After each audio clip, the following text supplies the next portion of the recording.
Firstly, I want to thank the Legends Club for having me here this evening and giving me an opportunity to be here at the induction of, in my view, the greatest match winner India has had.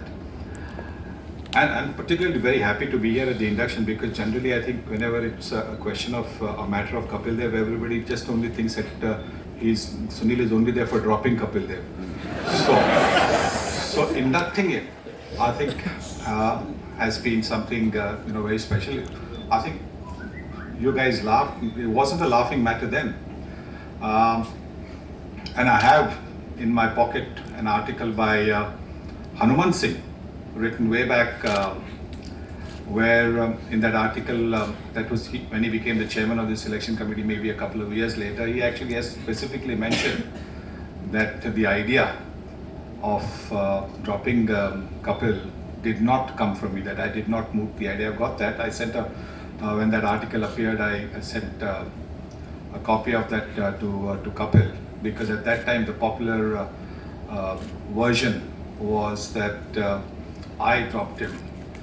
Which captain is silly enough, idiot enough to leave out your match winner, the one match winner that you have in your team? And whatever else I might have been, I wasn't an idiot. Definitely wasn't an idiot. But I think as part of the collective responsibility of being in the selection committee without a vote, mind you,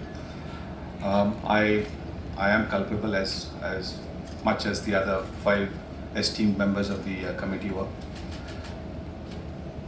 But let's not go into the past. I think we've had such a lovely time hearing Kapil speak, and I think that's one of the aspects of his character that not a lot of Mumbai people know.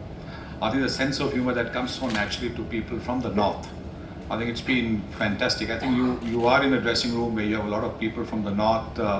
It's always going to be, there'll always be, a lot of leg pulling. There'll be a lot of, maybe loud talk, but along with it, there's always great sense of humor. And I think that if any Indian team that has a Parsi and a Sikh, I think it's always going to be a very, very happy dressing room, because it's always, that's something that I think the current Indian teams are missing. I know Harbhajan is not there, but if Harbhajan was there along with another Parsi in the team, I think it would be an absolute riot in the dressing room. Kapil's connection with this particular club, I think, is as Devendra explained, goes back a long way. When K.K. Tarapur told him that there are no fast bowlers. K.K. of course was the secretary of the CCI at that stage. Then he was my first manager when I went to the West Indies in 1971. Mr. Tarapur was the first manager, and every time we had in our team Eknath Solkar. So and every time we called Eknath, it was always Eki, where are you going? And K.K. would turn around. So finally he.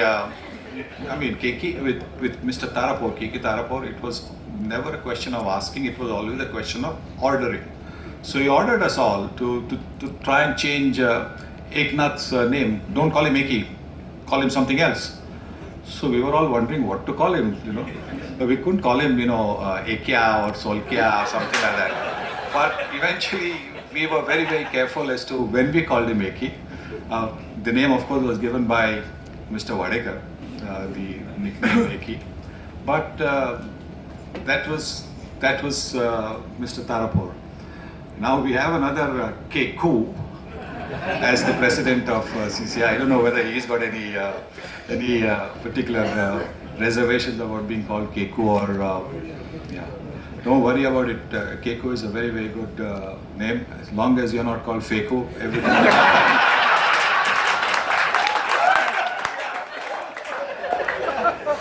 Then again, way back in 1978, again, connection for Kapil, you might not be aware of it. We were sitting here on the lawns of the Cricket Club of India.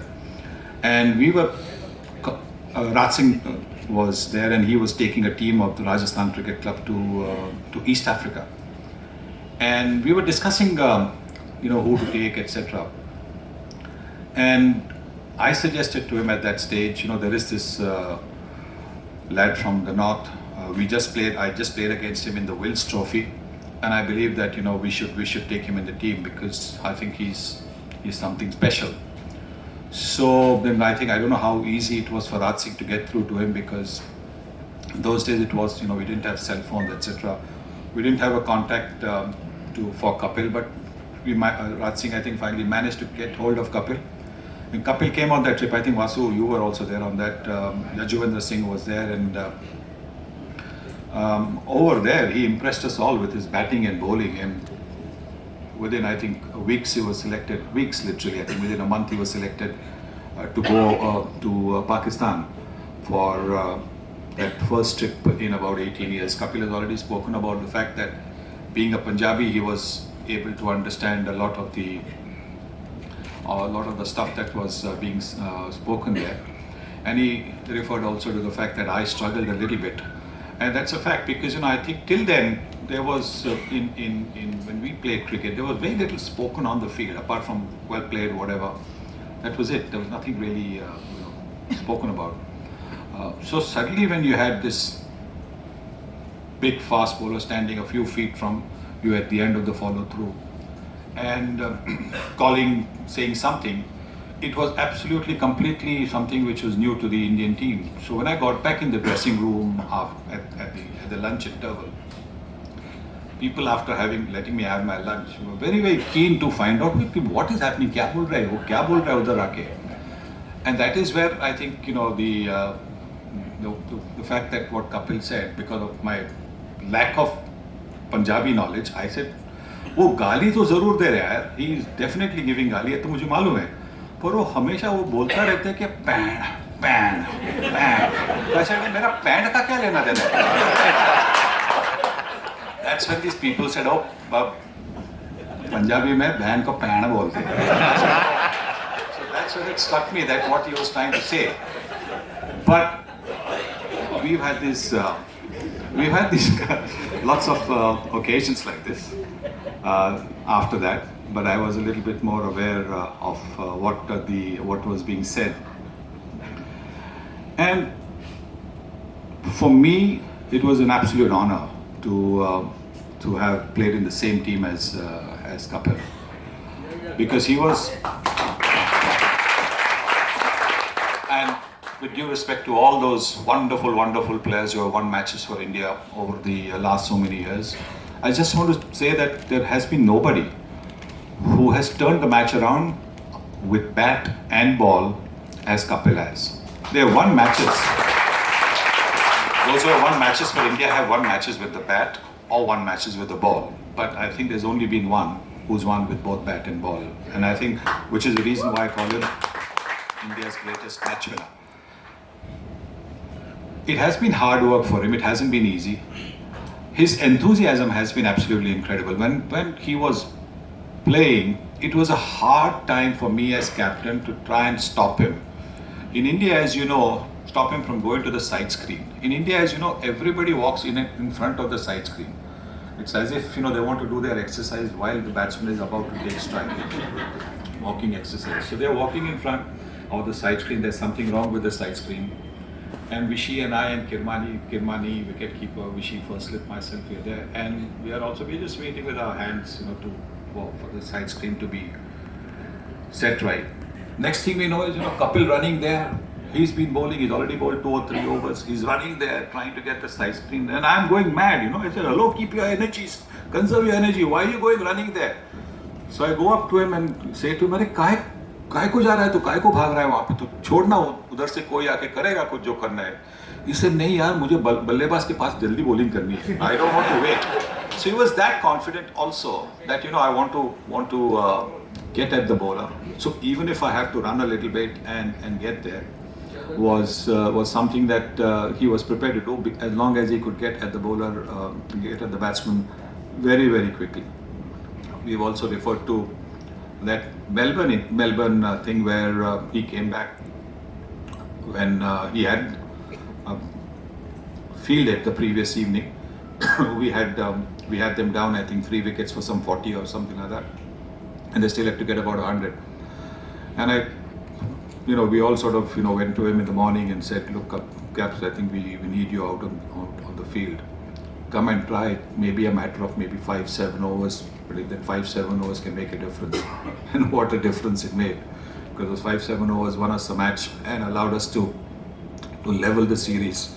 And to those who think that cricket started only with the internet, India also never lost a series in those days. In the 2 times that we went to Australia, 1981 we didn't lose the series, 1986 we did not lose the series. So it wasn't that we stopped losing series only after 2000 or something like that. I think a lot of people sometimes tend to think that India started to win only post 2000. 1986 we won 2-0 in England. We could have won 3-0 but for the English umpiring. But we've always had problems with English umpiring. This was before the neutral umpire concept came in. But of course over there it was always said when an English umpire made a mistake, it was human error. While when a subcontinent umpire made a mistake, it was deliberate cheat, this, the butcher of Mumbai and this, Delhi, this, all kinds of headlines would happen. But that's not what we are here for. We are here for celebrating Kapil Dev. We are here to induct him in this Legends Club, which I think is a wonderful idea, because it gives cricket lovers an opportunity to meet, to talk about cricket as it progresses. I know the whole idea generally has been to have it on the birth days of the legend, and so Kapil's was on the 6th of Jan, and because of the fact that the season wasn't on, etc., and I was away, that we had to have it on the 17th. But I know it's been a little bit inconvenient for you, but don't worry. At least I can't speak for Kapil, but I'll try and die soon. So you might be able to get it on my birthday on time. You don't have to do it on the 13th, 15th, 18th of July. So thank you very much. Thank you all for being here. Thank you.